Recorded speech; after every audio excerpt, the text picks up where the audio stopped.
Hi, welcome to the next edition of Competitive List. Today I got 8 lists to talk about today, 2 of which is 2 different takes on a very similar deck. So if you like this content, make sure you smash that like button, subscribe, hit that bell notification to alert for future videos. We're 18 subs away from 1,000. Let's get there together and let's discuss these 8 lists and break them down. Let's get into it.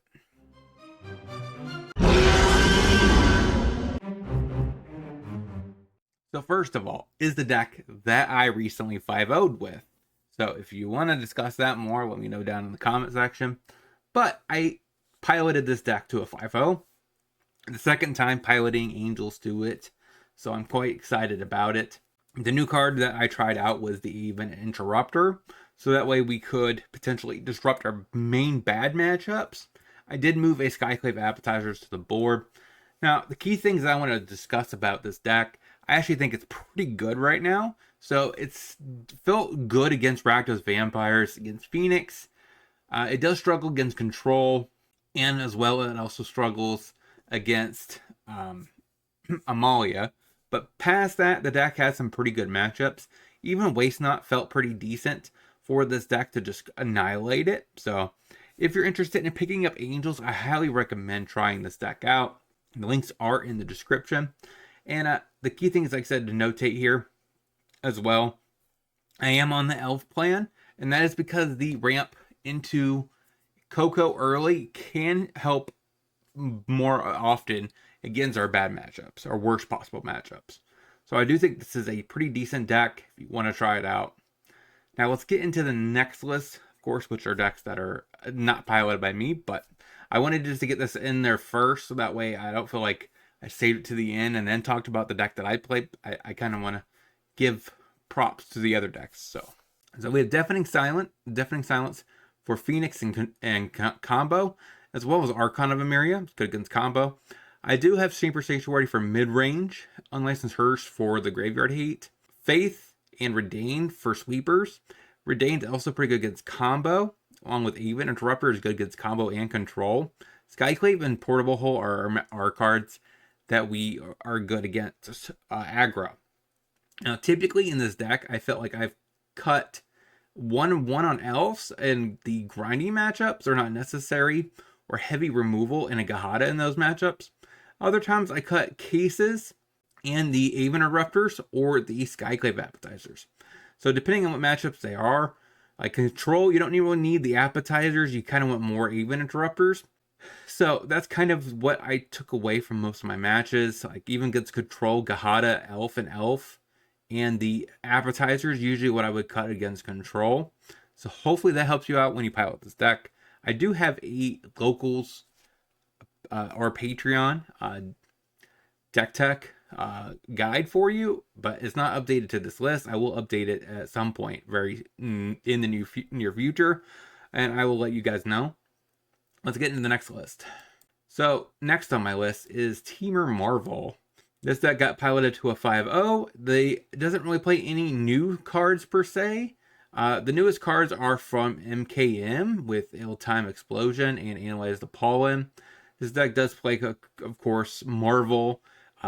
Cavalier is a nice include. I don't really necessarily see any necessary I win the cards for the land mana base. So no, like nick those or nothing like that.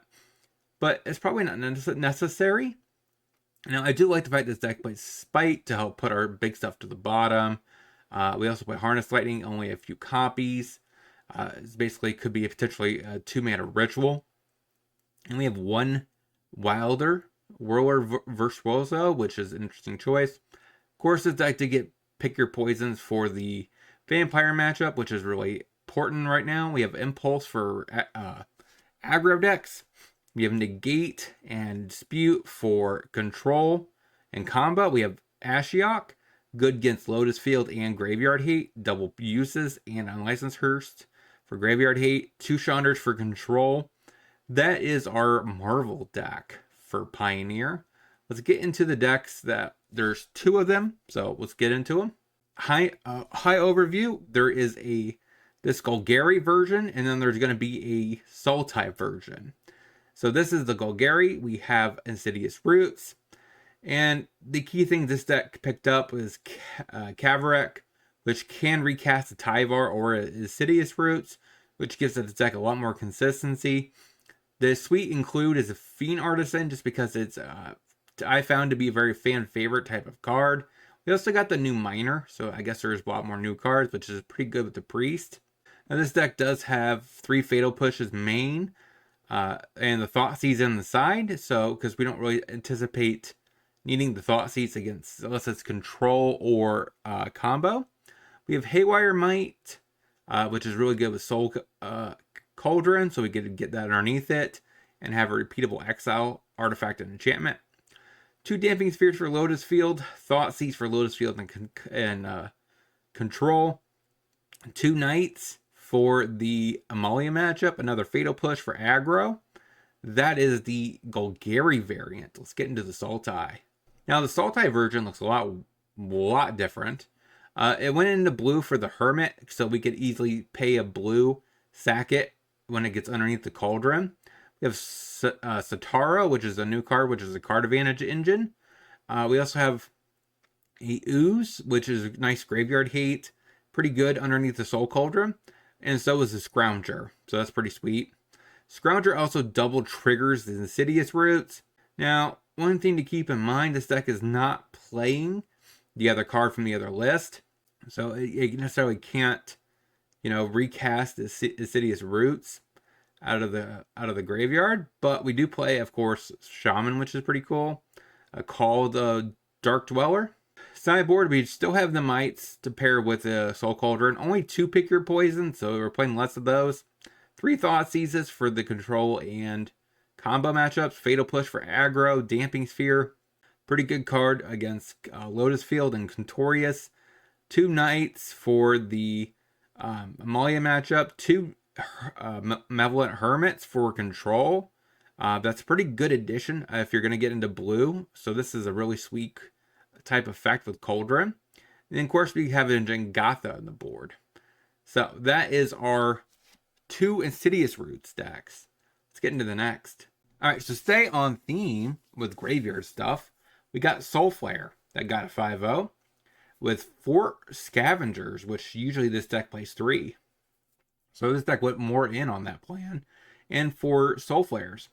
We have 1 Atroxil, looks like. And then we have 3 Samoots and 3 Chromaticores, which is a pretty awesome card. Troll, which is just a great setup piece to pitch away our Talpas, Baloffs. Thoughtseize for hand disruption, plus Brutality for hand disruption. Salvage to fill our yard. Sideboard, we have Pick Your Poison for the Vampire matchup.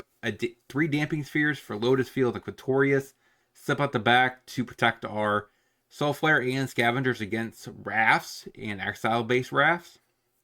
Stubborn Denial to protect our threats as well, because most of our threats will get up to 4 power pretty easy. 2 Abrupt Decays for early removal. Then we have a Murder Strider. Does gain lifelink, so it is a removal spell that also can be, I guess, eaten by a Soul Flare. Calling Ritual for aggro sweeper, and Ashiok for Lotus Field and Graveyard Hate. That is our Soul Flare list for Pioneer. Let's get into the next. So next is like this weird Esper mid-range / flash deck. Actually, this is a flash deck. So this deck is pretty interesting, I think. Since the Wandering Emperor can be cast with Errant and Jihada, we have even Interrupter, which is our new card, 4 copies. Containment Priest is really good right now for the Vampire matchup.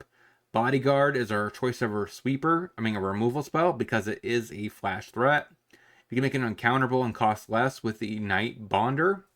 4 of the Masterminds, 4 Malcolms, which is pretty awesome. Then we have Spell Queller for a pseudo counter. No Moralize for additional counter magic, and 3 Get Lost for removal. Sideboard, we do have a couple silences. Go against Phoenix and against combo. Dovin's Veto against control and combo. We have a Dinnick for aggro. We have 2 Flankers because it's Graveyard Hate at flash speed. We have 2 Disputes for a little bit more control hate. We have a couple more Emperors for the grindy matchups. Priest for Vampires, Settle the Wreckage for aggro. That is our Esper Flash deck for Pioneer. Like I said, all these lists will be in the description. Check them out. Let's get into the next. So next is a Collector's Cage deck. This deck is playing the brand new Sandstorm Salvager and the Collector's Cage. Since Salvager makes a lot of sense, plus Lovestruck Beast, just because both these cards do make multiple bodies with different power and toughness. So that way we can get our Cage online faster. This deck does use the Cavalry to help pump our entire team and attack. We also are playing, of course, Miria's Call and Turn Timber. These are really good cards to put underneath the Cage because they are also land, so it doesn't really reduce our actual castable cards. Of course, we're playing Elves just because they help cast our 3 drops early. And we have Zekia's Chariot just because it's a really good beatdown plan. 3 Voice Resurgences just because they do make multiple bodies when your opponent casts removal spells on your turn or counter magic. So they kind of help synergize with the deck, so we can maybe play as Voice and then into a Chariot. And if they counter a Chariot, of course we get a token. And the tokens work real well with Chariot because you just make copies of them. Sideboard, we do have 3 portable holes for the aggro matchups, 3 Archon of Emerius for control and combo. Pick your poison for vampires, Unlicensed Hearst for the graveyard matchups, and 3 Wedding Announcements for the grinding matchups. That is Selesnya mid-range for Pioneer. Let's get into the last list. Last on my list is Boros mid-range. Actually, I believe I faced this deck when I was playing through queues. So, I think it might actually be the same guy, because he kept casting Outlaws Mermit, which is just a really strong enchantment for a prison deck. Of course, he did have a little bit of flashback with the Glory Bringer. Actually, I think this deck was through a stream, actually, with a quote-unquote, through a league. So I did face this deck in that. So it does play High Noon. It does combo with, I thought, maybe it doesn't really combo with it in the deck. We do have Glory Bringer, kind of nice top end, 4 copies. That's also kind of a fan favorite type card. Bodyguard for a little bit of removal at flash speed. So it kind of reduces our High Noon. So right, we get to cast 1 card on our turn, and we have flash cards for on our opponent's turn. Duelist is kind of our removal spell. It does have a lot of synergy in the deck with Bone Crusher Giant and I believe, no, not Glory Bringer. But those 2 cards in general, it can gain some enough life to stabilize a little bit. Atomics for the Lotus Field matchup in the main, and Priest for the Vampire matchup. Sideboard, we do have 4 Lightning Helixes and Temporary Lockdowns for aggro matchups. Rest in Peace for the Graveyard matchups. 2 Chandras for the Control matchup. And then we have 2 Pithing Needles. It's good against Sorin, as well as Lotus Field. They can't hit on the stage, so that way they can't copy the Lotus Field. That definitely slows them down quite a bit. So this deck is, like I said, it's a little bit more of a prisony mid-range style deck. But that is all the list I have to talk for you guys today. That's all 8 of them. Let me know down in the comment section which deck is your favorite. And don't forget, like I said, don't forget to like, comment, subscribe, hit that bell notification before you head out that door. And until next time, hope you guys have a great rest of your day. Talk to you soon.